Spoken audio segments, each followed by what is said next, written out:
Thank you, Madam Chair. I probably should have made this comment at the beginning. This is a little bit of a different presentation than I would normally schedule, but for the last 3 or 4 years, I've been searching for someone who could be that nexus, has thought of the nexus between a project manager and a governing board, because this committee has spent a number of years being very frustrated with how IT projects have been reported status updates to this committee, because they're not given in a way that allows you all as decision makers to make tangible decisions about, okay, was this a project that we need to continue funding or not? So when I discovered Mr. Trammell had spent many years trying to figure out how to make that transition of what's actually happening in a project between the project management level and the governing board of FINRA, I thought, okay, let's bring him on. And I hope that was communicated in his process, because that was the intent here. Thank you. Thank you, Mark. All right. Our next presenter is Cybersecurity for State Legislators, Unpacking Recent Cybersecurity Threats and What to Do About Them. And Forrest Senti? All right, whenever you're ready, sir. Thank you.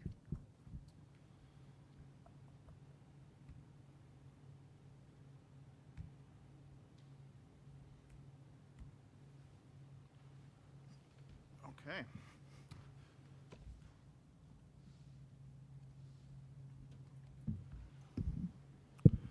Well, how's this right here? Can you guys hear me okay if I talk this loud? Wonderful. Cool. Madam Chair, you want me to wait? Do you have a handout or anything? No? We do. It was online. They unfortunately did not come in time, so I apologize. They are available online, though. Wonderful. Okay. Sure. Cool. So thanks again to the Science, Technology, Telecommunications Committee. Madam Chair, Vice Chair, Mark Edwards, thank you so much for having me here today. I'll be giving a presentation called Unpacking Recent Cybersecurity Threats and what all of you can really be doing about them. My name is Forrest Senti. I'm the Vice President of Programs and Operations at the National Cybersecurity Center, which is headquartered up in Colorado Springs. We are a national focused cybersecurity awareness and innovation nonprofit. We have a number of programs that work across the country that I'll talk about for a little bit.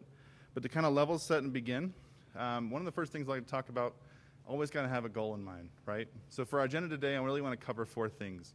Beyond the reason why we're here and what the NCC does and some of the work that we're doing specifically with legislators in our work across the country, the other pieces I'll be talking about how we're unpacking some of the cybersecurity threats, how this impacts people like yourself.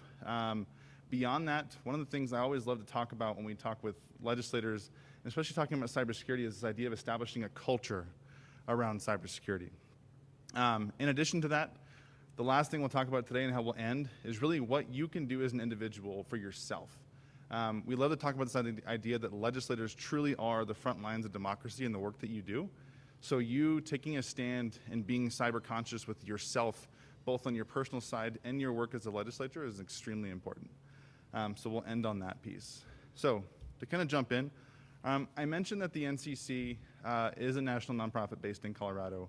We do work all across the country. We have programs in the space industry. We're on the National Council of ISACs, where we help with share cyber threat intelligence between the public and private space industry, in an organization that we founded called the Space ISAC, where we operate and run that entity. The other pieces, we've done work on election security in 11 states across the country, very focused towards overseas and disabled voters. And beyond that, we also have programs that focus in areas like smart cities, working on IoT technology and security to help whether it be non-technical or technical staff to understand the implications of adding additional devices onto a network. One of the things in our longest running program that we're very proud of is working in K-12. We've worked with over 2,000 students in the last 3 years to get them certificates and into the career fields, with getting entry-level certificates like Security Plus, Network Plus, but all about this idea of getting as many people as possible into the cybersecurity workforce. And that's a bit about us, so you understand. But the program that we're here to talk about today, to level set, and the reason why I'm here, is something we started earlier this year called Cybersecurity for State Leaders. And all of you here are state leaders in your own right. The goal of this is really all about raising cybersecurity awareness amongst policymakers just like yourself to become a better active part of the defense of the state, specifically around cybersecurity. Our goal and our effort is all about helping you to adopt best practices as individuals as part of a greater effort around security. And we'll talk about why that really matters, that you as the individual are doing that. So when we talk about unpacking recent threats, we're obviously here in Las Cruces. If any of you have been around and been following cybersecurity for a few years, you know that Las Cruces was hit by a ransomware attack about 2 years ago, where it resulted in over 10,000 different devices across the network being shut down. They lost operations for almost 4 weeks, and it ended up costing them a little over $1 million, almost $2 million in revenue, in cost in order to remediate those issues that happened. And the baseline of really how that came to be when it came to that attack in particular is it's the way it always happens. The way that 95% of all these attacks happens, that somebody had a bad moment and they clicked on a link. It was a teacher in the school district with administrative privileges, and ended up crippling the entire school district for almost 4 weeks. And we see this happening all across the nation. If you see in the bottom right hand, I have some stats there for you. Last year, over 1,000 different education districts across the United States were targeted for these types of attacks and were successfully penetrated in different cases. Oftentimes, we've seen almost a 62% increase in these attacks worldwide. Ransomware is quickly and already becoming the #1 threat vector for all these different things. And it's because that email is such an easy target attack. When we think about email and the likelihood that all of us use it in a daily life, I know that all of us are probably receiving hundreds of emails a day, maybe even thousands, depending on how cool you are. And we see some of these different things happening, and I like to make the joke that if we wanted to stop ransomware, or at least put a significant dent in the road, I would make the recommendation that we just remove email from the world, and we just stop talking to each other in the digital realm, and we'll be all good. But that's not realistic. In a connected enterprise environment like we are today, 80% of business processes are all automated in today's world, so we really can't afford to do these kinds of things. So when we look at an attack like this, we have to take a moment and think about what were the things that could have been done better to prevent this type of attack. And the first thing is it always goes back to prevention is always cheaper than response. When we compare it to the medical system, everybody knows if you're ahead of the game, you're talking to your doctor, if you're getting your annual checkups, you're doing those types of things, in the long run, it will not only be cheaper for yourself, but it'll also be better for you in terms of longevity and the livelihood of your life. We can think of the same thing when we think about a school district or a state's enterprise environment. So when we think about this, we always put it in the context of really what it means in terms of training. Because a lot of the people in your school district, especially when you think about teachers and students, those kinds of things, they receive a lot of email, they handle a lot of sensitive documents, they have to deal with things like HIPAA because they're handling kids' information, all these different things that they have to deal with on a daily basis. And prevention and training is always the single biggest thing that comes back to this. We literally have the opportunity in most of these cases where if we invest and focus on good policy and good training for these people, whether it's a school district or the government, a state employee, anything, or even people like yourself, we have the opportunity to prevent this. So that's the first thing I want to talk about when it comes to ransomware. And a good example of that, and just for fun, because my wife is a UNM alumni, my parents both went to NMCU, and it's kind of fun, but as a joke, you guys look at those chilies over there. Are those Hatch chilies or Pueblo chilies? Right? And the example is that if you got an email asking you to click on one of those two, could you tell the difference? In this case, it's a Pueblo chili just for fun, because I live in Colorado. But ultimately, the idea is that how can you tell? How can you tell? What are the things you're paying attention to those photos? Is it the way that somebody is sending the email link? Is it the way that somebody is describing their grammar? Is it the way they're doing these things? Oftentimes, email is so confusing that we really don't know. What if somebody really is just struggling with grammar and they're emailing you as a constituent, but in reality, it's somebody overseas that's emailing you to try and penetrate into your email? So what do you do? So that's the first piece. I really want to go and dive in more when we talk about unpacking these threats. Ransomware obviously is the #1 thought when we think of these things, but training and policy is the other piece of this. Almost half of all businesses across the U.S. have no idea what to do if they were hacked right now. And when we think about that and we apply it into either the government sphere or some of these different areas, people don't know who to call. They don't know what their first step is. They don't even know what the first place they go to. Oftentimes, in a peer group, they're going to say, go talk to your lawyer, because there's a big chance that you probably broke some kind of law that you didn't know about.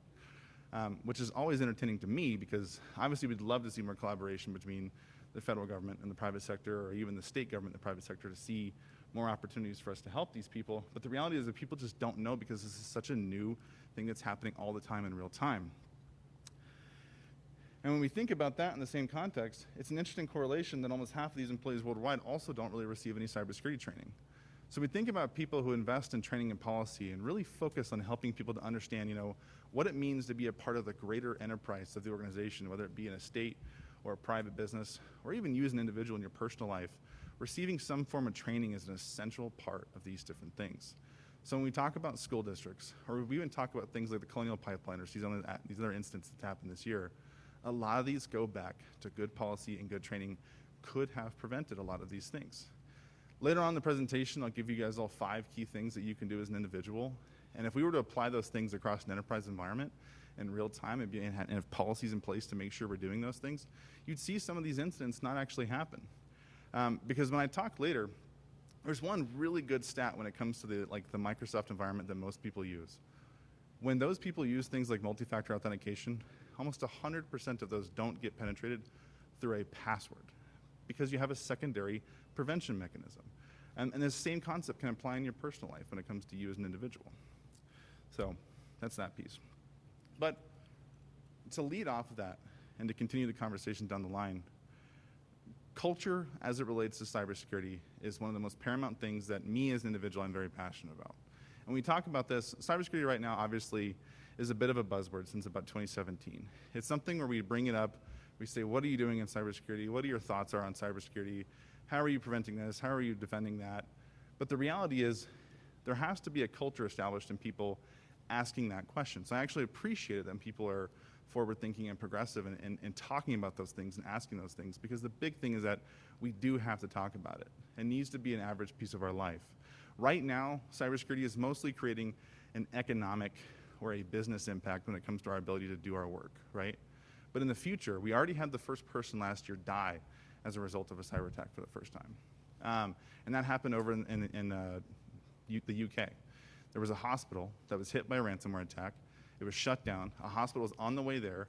They couldn't take them in because their systems wouldn't let them in-process any patients. So what happened was when that patient got to the hospital, they actually redirected that patient to a different hospital, and that patient died on the way there of something that could have easily been helped at that hospital. So we're really entering this age where these things really start to create these incredible impacts in our world. And that's when we talk about this culture piece, this idea of leading from the top. I look at all of you here today, and I'm thankful for all the work that you guys do every single day. But beyond that, it's this idea of, what questions do you guys get? I'd love to hear from you, after I'm done. What questions do you hear from your constituents? Because oftentimes when I get asked things, a lot of the things are, what can I be doing better? Or what should my be top 3 things? Or if I were to change one thing tomorrow, what would it be? And all these things related back to cybersecurity. But this idea of providing a resource or being able to help people or in private conversations or in stories, you're able to tell them, well, I did this, and you know what? Somebody did try and change the password, and I got a notification of it, and I was able to stop it, and it was all good, and nothing ever happened. Because even people like myself that happens to, it happens to all of us. And probably most of us here have had at least one incident where whether a password was leaked or an account was compromised or, in a worst case situation, someone got on your Twitter and posted something you didn't want to. Because those things do happen. So, and I have this slide here because with this project, one of the great things we've been able to do in working across the country, we've been in about half the states in the U.S. so far. New Mexico being actually the 25th, so kudos. We've been able to work with 10 plus governors across the country. We've engaged with almost every single CISO across the country, including your own. And one of the big things that we've found is one of the big sub-goals of this whole thing is creating this culture between the states of creating relationships where people like yourselves can reach out and ask questions. So I encourage all of you as part of this culture piece is if you don't have somebody in your immediate network that works in cybersecurity or at least understands it on a personal level, reach out, talk to them. Because when these different incidents happen, one of the very first things we learned when we started this project, when we started doing our research on why we wanted to pursue this, was that overwhelmingly a vast majority of people get almost all of their information on cybersecurity from the news. And that's not a good practice when it comes to actually being able to unpack and understand what it means to you as a policymaker or even an individual and how you can be better about these things. So that was one interesting thing for us, is when you hear something, ask about it and talk to people and, you know, get some background on how these things happen. Like when the FBI went and got that money back for the Colonial Pipeline. How did that happen? You know, what did they do about that? What were the things and tactics they used to do that, so you can understand how that could apply in your world? So I already talked about this piece. I talked about the looking glass. In terms of the culture, is think about yourself. Think about how you apply this. Obviously, you as policymakers are a big piece of the environment, making these decisions that affect people in every day. But you on a personal level, I look at all of you, and I think about how you, as an individual, are a champion in your local communities, and talking to some of these things, and the things that you can do on a personal level to help people around you. And that, to me, is one of the things that, when it comes to cybersecurity, is one of the most important things. Over the coming years, these attacks will continue to grow. The impacts will continue to grow as well. But the technologies, tools, and best practices will evolve with it as well. And we'll have the ability to get this information out there and be able to help the average person be better. Almost all the time, people changing their passwords regularly, using multi-factor authentication, having backups, these things that we reinforce, and I'll talk about here in a second. All of these things are things that we talk about and talk about and talk about, but people are still slow to adopt them because we don't have communities around us reinforcing why this is such a good thing. We don't have validators. We don't have people helping us to do these things. So one of the big things of this is driving that awareness. Hopefully it can help with that. So I encourage all of you after this, if you have questions, you know, share it, talk about it, ask someone about it. You know, it's not going to be an exciting conversation, I promise, but, you know, what authenticator app do you use? Do you like Microsoft? Do you like this one or that one? You know, do it. Ask about it. It's an interesting thing, and you talk about it once, and it might help you. So the last part of my presentation, I have 5 key things I'm going to talk about, and they all stand for Don't Get Duped.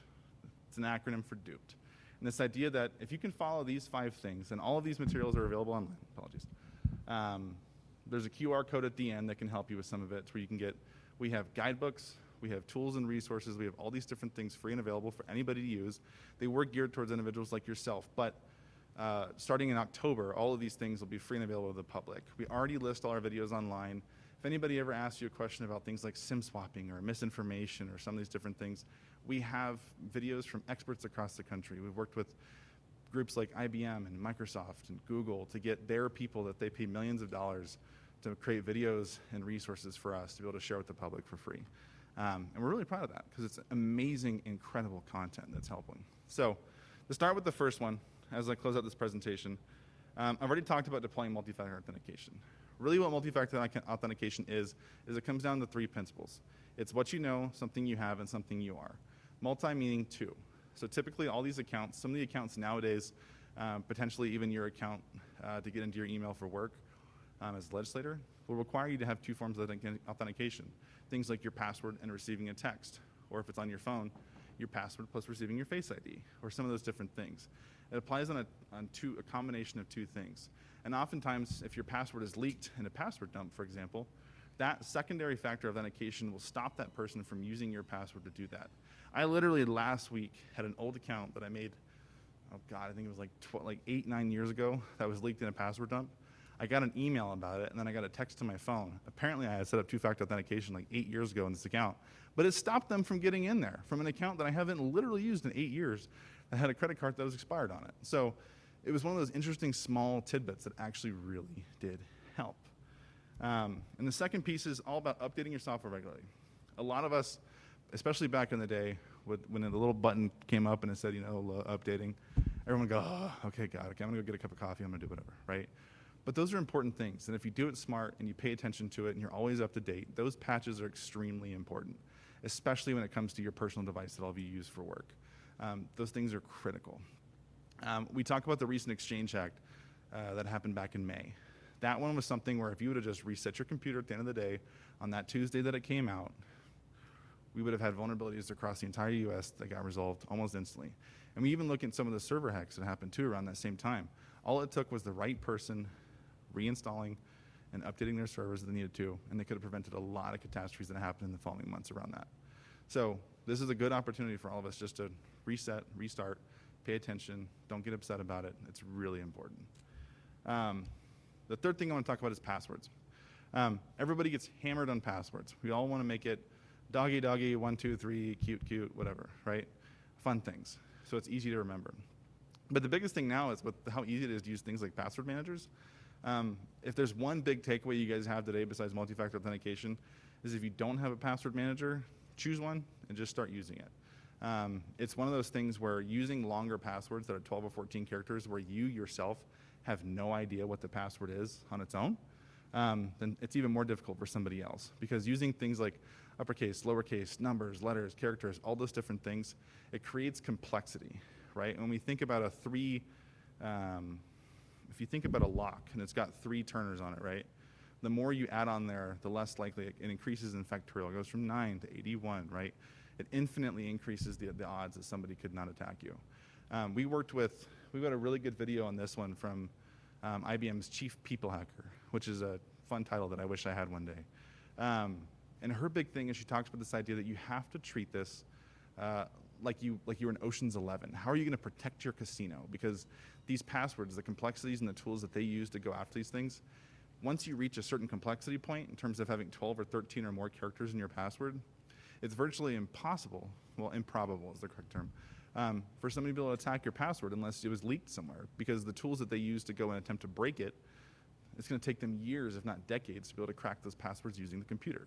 If you guys ever heard of Alan Turing and the movie about Alan Turing, that was a great example of what he had to do. He had to break the Enigma machine during World War II using calculations to try and figure out the random sequence of numbers that the Germans were using to encrypt their passwords.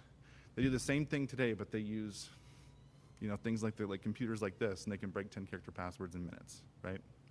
So that's one piece with that. The second to the last one is all about encrypting and backing up your stuff. If you guys use something like Google Drive, if you use 365 for your personal accounts, or even for work, make sure you're backing things up.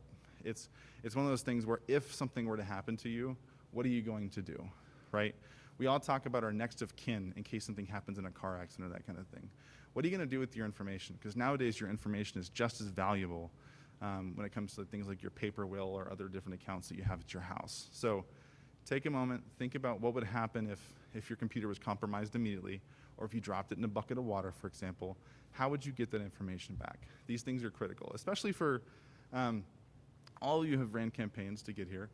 When I think about the campaign teams, that information that's around there between your personal accounts and that information there, understanding what would happen if you lost a lot of information, whether it was donor lists or those types of things, those things are critical. And understanding how that can impact you as an individual or you as your organization is essential. And so the very last thing I'll talk about, I talked about ransomware earlier. I'm sure you guys have all heard about phishing. You understand what phishing is and what it means in terms of an impact. But the biggest thing here is all about don't click on things you shouldn't, right? So when we think about this, the idea of stopping, don't click or share it, ask people around you, this is a critical thing. If all of us were to take a moment and check the subject line in the email, hover over the link, look for grammar in the email before you click on stuff or you're unsure about, or even if you are sure about it, because it could be your peer that was hacked, that was coming to get you, taking that moment could literally be the difference in millions for most organizations. And it's that type of thing where when I talk about unpacking ransomware and unpacking threats to the industry right now, this is one of the biggest ones, and it's the one where they're lacking the most. So I encourage all of you to take a moment and really understand what it means to see some of these emails come through. So this is my final slide. I again want to thank all of you for letting me come here today and talk to you all. I'm greatly appreciative. Beyond this, on cyberforstateleaders.org, one of the big things of this project is we have 2 different ways for whether it's yourselves to learn more or others around you like yourself. We have self-paced options that are literally text-based. One of our goals of this is we want to make cyber education as easy as humanly possible and attainable for people to understand and kind of digest. So we developed a text-based learning tool to where you put in your number, and for 5 days, for roughly 5 minutes at whatever time you want to have it with your coffee, you can do that. You get a text at 7 a.m., 8 a.m., whatever time you drink coffee or water, or whatever you drink. And you can get this same information, whether it's talking about SIM swapping or misinformation or why changing your passwords are important or how to take care of your email. But our big goal is to make it as easy as possible. Additionally, we have just a lot of the information I talked about right here. We've done it in other states. All that information is available online. Like if you want to hear about what we talked about in Ohio or Montana or Colorado, for example, you can go and watch those and learn more. Typically with some of these, we do a panel discussion. So in Montana, for example, we had the CISO, and we had a really interesting conversation talking about, if you care, endpoints in Montana. So, something to learn about.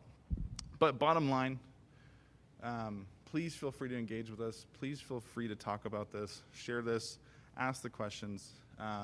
Everybody in the cybersecurity industry today is all about helping each other, because our ultimate goal, I hate to say it, and sorry for the private sector people in the room, is to put us all out of business, right? Because we just want things to be better, right? So, but that concludes, and love to have your questions. So thank you. Thank you, Mr. Sinti.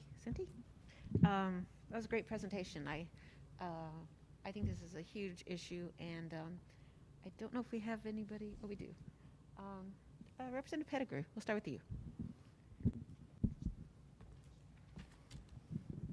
Thank you, Madam Chair. I just have one comment. The presentation you went through is not online. The only piece of the presentation you went through is the duped portion. So we don't have access to the QR code or the first 10-ish slides. So I'd like to get a copy of that, please. You bet. Yes, sir. I'll send that to you, Mark. Thank you. Thank you, Madam Chair. Excellent presentation. Thank you.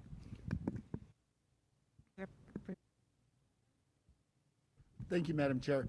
I'm not very good at my own cybersecurity. I mean, when you said to update things, it's like I always push later, and later never gets here. I need to get to it. You've encouraged me. I need to do better on that. One of the things that concerns me, as we look towards legislation, is particularly how vulnerable elderly people are.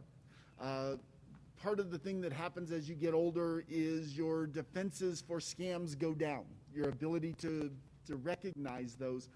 How do we go about as policymakers increasing the ability to protect elder people from even lower level scams that come through over the internet? My father, who's a PhD brilliant, one day I'm over there and somebody said, oh, you need to increase your something or other. And he's there typing and handing over the whole inside of their computer to check it out. And I'm like, no, I'm looking up stuff, showing him articles that this is, don't do this. Like, I know what I'm doing. They're just going to help me. How do we deal with helping elderly who think everyone in the world is good and going to help them be prevented from even low-level scams, much less the higher-level stuff? Sure. No, and great question, Senator. And I think that from a policy perspective, one great example that I like to think of is the inverse of the elderly, like the kids. A lot of us have been around 12, 13, 14, even maybe a little older, and their propensity to understand and technology at a rapid rate is interesting, right? So one of the things that I've seen across the country in several different places as a recommendation that you could look at is oftentimes these cybersecurity education programs that are in high schools and middle schools, where they're focusing on getting these people into workforces. Those students typically have to have volunteer service hours as part of those programs. And oftentimes those are state-funded programs. So in terms of policy making out of the legislature, one of the things you could consider, if it isn't already a thing here in New Mexico, is as part of the cybersecurity education that you're teaching children, specifically high school, middle school, is this idea of digital literacy. And kind of positioning it like that, where part of the education program could be that within those communities, those students are going out to whether it's nursing homes or care facilities or those types of things, and just sitting down for 30 minutes and saying, showing someone an email, for example, and saying, what do you think of this? Like, would you reply to this? Like how does this hit you? And just creating those conversations. I did a presentation with a group of 5th graders where we talked through digital literacy. It was mostly geared towards cyberbullying, but we talked about, how are they talking to their parents? And it was amazing to see the impacts of those kids being able to be like, Mom, I can't believe you fell for that email, or Dad or Grandpa. How did you do it? Because kids are so blunt and real, right? So that's one piece I would really look at, is how you can create those relationships between the youth and that elderly population for education, because oftentimes it's the people closest to you that you might listen to. So that's where I've seen the most success. There's other things I've seen, like education programs where people are going, like the states are hosting webinars or different things, but the hands-on piece where it's one-to-one is really where you might create some change. Thank you, Madam Chair, because it's just infuriating when people pick on those who have the least resources or ability to fight those things. Absolutely. And the other side of it is we don't want everyone to be afraid of everybody. and yet it feels like we have to be so afraid that everything coming in is somebody trying to cheat us, trying to scam us and everything. And that's a really uncomfortable situation to be in as well. 100%. And trying to find that balance from, passwords that are so secure that they can't be hacked and I can't remember them and therefore I can't get into it. And so Always a balance, yes, sir. there's a balance, and and it's just frustrating when there's so much we can't trust people, and how do we manage that balance? Thank you, Madam Chair. Thank you, Senator. Thank you, Senator. Representative Scott, you're next.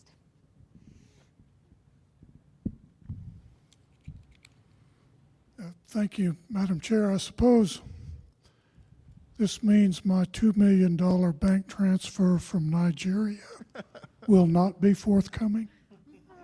Probably not, but you can always cross your fingers and hope.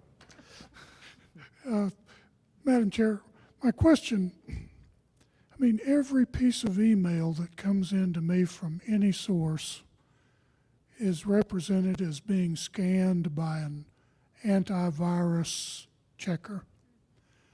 Everything that I send out has a notation at the bottom that my software is checking for viruses. Are the hackers just staying ahead of this technology, or am I protected from these type of click scams Sure. with this software? Sure. I'll answer that in two ways.